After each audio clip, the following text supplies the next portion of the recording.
क्या भाई लोग कैसे। अच्छा, ये गगन का एक डाउट है। देखते हैं इस क्वेश्चन में सीखने वाली क्या चीजें हैं। सिंपल सा क्वेश्चन है बट लेट्स सी क्या क्या सीख सकते हैं इस क्वेश्चन में। Question is ABCD is a rectangle, ABCD rectangle is the mid point of BC. ये जो ई है वो मिड पॉइंट है। F is the mid point of ED, F है मिड पॉइंट इस लाइन ईडी का। हमें पता क्या करना है, area DFC ratio area EFC. Basically इसी क्वेश्चन पे फोकस करेंगे। ये वाला क्वेश्चन के लिए डायमेंशन चाहिए होगी, ये क्वेश्चन आप कर लोगे अगर आसान है ये क्वेश्चन, ये वाला क्वेश्चन आसान होगा करना, इस पे फोकस करते हैं। चलो ये क्वेश्चन शुरू करने से पहले एक छोटा सा कॉन्सेप्ट देखते हैं। अगर मैं कहूं कि ये पॉइंट है A, this is a side BC, ठीक है। अब मैं आपसे कहूं कि इस पॉइंट से इस बीसी पे परपेंडिकुलर ड्रॉप कर दो, तो वो एक यूनिक परपेंडिकुलर होगा, एक यूनिक परपेंडिकुलर होगा। इस चीज से एग्री करोगे? ये तो नहीं है कि इस पॉइंट से कहीं भी मैं परपेंडिकुलर ड्रॉप कर दूंगा इस बीसी पे, नहीं, एक यूनिक परपेंडिकुलर होगा। अब इस यूनिक परपेंडिकुलर की अगर मैं बात करूं बीसी पे, अगर इस बीसी पे मैं एक ट्राइंगल बना देता हूं यहां पे इस तरह से, मान लो बीई बेस मान के मैंने एक ट्राइंगल बना दी, तो इस ए बीई के लिए भी तो यही होगा ना परपेंडिकुलर, क्योंकि मैंने इस ए पॉइंट से एक परपेंडिकुलर ड्रॉप करना है, तो वो एक्सटेंडेड बीई पे बनेगा। अगर मैं बात करूं कि एक और ट्राइंगल अंदर बना देता हूं मैं इस तरह से, इसी बीसी बेस पे ही, लेट्स से मैंने एफ पॉइंट दे दिया, तो बीएफ बेस पे भी तो वही परपेंडिकुलर होगा ना एडी। तो ये चीज समझ में आएगी, एग्री करोगे इससे, ठीक है ना, क्योंकि एक वर्टेक्स से बेस पे, बेस चाहे जितना मर्जी बड़ा हो, एक कॉमन ही परपेंडिकुलर ड्रॉप कर सकते हैं हम, एक यूनिक परपेंडिकुलर ड्रॉप कर सकते हैं। तो वही चीज हम ट्राइंगल में करेंगे। ट्राइंगल में अब क्या कर रहे हैं हम, मैंने एबीसी एक ट्राइंगल ड्रॉ करी, ठीक है, मैंने एक ड्रॉ करी ABC triangle, ABC is a triangle, ठीक है। तो अब मैं क्या कर रहा हूं, ओहो व्हाट हैपेंड, रुक गया ये, ओहो सॉरी, सिस्टम हैंग हो गया था। एबीसी इज अ ट्राइंगल, और मैं क्या कर रहा हूं, इस ट्राइंगल को दो पार्ट्स में डिवाइड कर दे रहा हूं, एबीडी एंड एडीसी। अगर मैं ए से बीसी पे परपेंडिकुलर ड्रॉप करता हूं, तो ये परपेंडिकुलर लेट्स से एई है, तो वो ए बी डी की अगर मैं बात करूं, इस ट्राइंगल की बात करूं, ये वाली जो ट्राइंगल है जो मैंने शेड कर दी, उसका परपेंडिकुलर भी तो यही होगा ना एई। क्योंकि अगर मैं आपसे कहूं कि इस वर्टेक्स से आपने बीडी पे परपेंडिकुलर ड्रॉप करना है, तो बीडी पे तो नहीं कर पाओगे क्योंकि ऑब्ट्यूज ट्राइंगल है, एक्सटेंडेड बीडी पे बनो करोगे ना।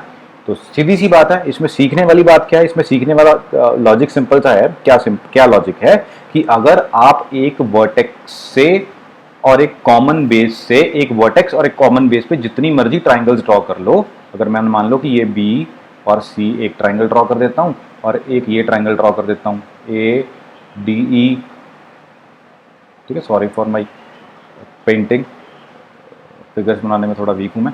ए बी सी और ए डी ई, इनके लिए अगर ये ट्राइंगल और ये ट्राइंगल की बात करूं, इनका भी तो जो परपेंडिकुलर होगा कॉमन ही होगा ना, ये वाला, ठीक है। तो सिंपल सी बात है, ऐसा कह सकते हैं कॉमन बेस और कॉमन वर्टेक्स, इस पे बनी हुई ट्राइंगल्स का परपेंडिकुलर सेम होता है। इस चीज से एग्री करोगे तो आगे बढ़ते हैं, इस चीज से एग्री करोगे तो बस क्वेश्चन सिंपल है। अगर आपके पास ये चीज समझ में आती है आपको कि कॉमन बेस और कॉमन वर्टेक्स पे जितनी भी ट्राइंगल्स होंगे उनके परपेंडिकुलर सेम होंगे।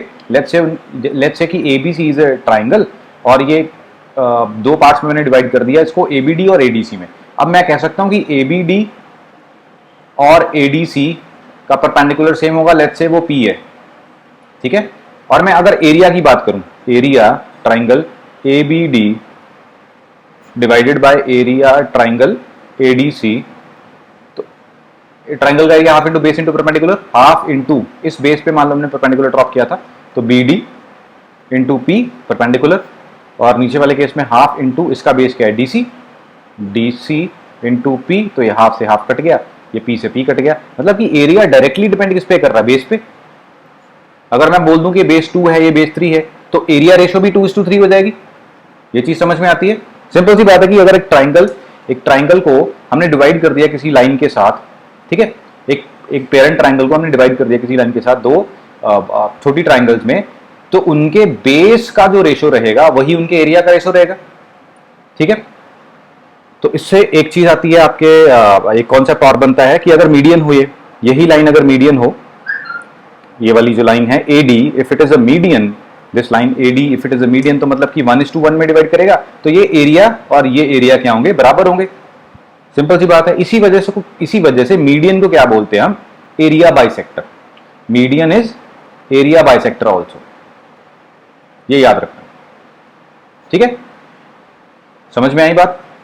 तो अगर ये F is the mid point तो ये 1:1, DF और FE 1:1 रेशो में होंगे, ठीक है। तो ये वाला एरिया जो DFC है और ये जो EFC है ये बराबर होंगे, तो आपका आंसर आ गया area DFC area EFC is to 1:1। अब इस क्वेश्चन में सीखने वाली ये चीज थी, ये इंपॉर्टेंट थी, दैट सेम बेस और सेम वर्टेक्स में जितनी भी ट्राइंगल्स बनेंगे उनका परपेंडिकुलर सेम होगा। परपेंडिकुलर सेम होने की वजह से क्या होगा, उनका एरिया उनके डायरेक्टली बेस पे डिपेंड करेगा, ठीक है, बेस की लेंथ पे डिपेंड करेगा। आई होप ये चीज समझ में आई होगी। तो चलो ठीक है, इस कॉन्सेप्ट पे बेस्ड एक और क्वेश्चन है, ये क्वेश्चन आपको करना है और इसका आंसर जरूर कमेंट करना। ABCD is a square and E is the mid point of BC। ABCD square दे रखा, E इस BC का मिड पॉइंट है, F is the point on DE such that DF और FC की रेशो बन रही है 1:2। आपको पता क्या करना है, आपको EFC मतलब इस वाले एरिया का रेशो और पूरे के पूरे स्क्वायर का एरिया रेशो पता करना है।